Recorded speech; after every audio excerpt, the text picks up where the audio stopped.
សួស្តីអ្នកទាំងអស់គ្នាស្វាគមន៍មកកាន់សំណួរចម្លើយរូបវិទ្យាថ្ងៃនេះដែលយើងនឹងបកស្រាយបាតុភូតធម្មជាតិងាយៗប្រចាំថ្ងៃសំណួរទី1របស់យើងគឺហេតុអ្វីបានជាកញ្ចក់ឡានមានអាប់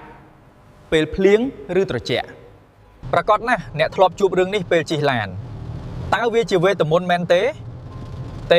វាជារូបវិទ្យាចម្លើយគឺដោយសារតែកំណកញើសឬជាភាសាអង់គ្លេសហៅថាcondensation នេះកើតឡើងព្រោះចំហាយទឹកក្តៅអ៊ុនៗហូរនៅក្នុងខ្យល់ប៉ះនឹងផ្ទៃកញ្ចក់ដ៏ត្រជាក់ទើបវាคล้ายជាដំណក់ទឹកតូចៗតោងលើកញ្ចក់តែម្ដងចូលដល់សំណួរទី2ហេតុអ្វីបានជាយើងតែងតែឮសំឡេងផ្គរលាន់ក្រោយពេលដែលយើងឃើញពន្លឺរន្ទះពេលមានព្យុះភ្លៀងអ្នកតែងតែឃើញពន្លឺភ្លឺផ្លេកកាត់មេឃមុនពេលឮសំឡេងក្រឹមមូលហេតុដ៏សាមញ្ញគឺដោយសារតែល្បឿនពន្លឺធ្វើដំណើរលឿនជាងសំឡេងឆ្ងាយណាស់ពន្លឺរត់ក្នុងល្បឿនប្រមាណ3សែនគីឡូម៉ែត្រក្នុង1វិនាទីចំណែកសំឡេងរត់បានត្រឹមតែ343ម៉ែត្រប៉ុណ្ណោះក្នុង1វិនាទី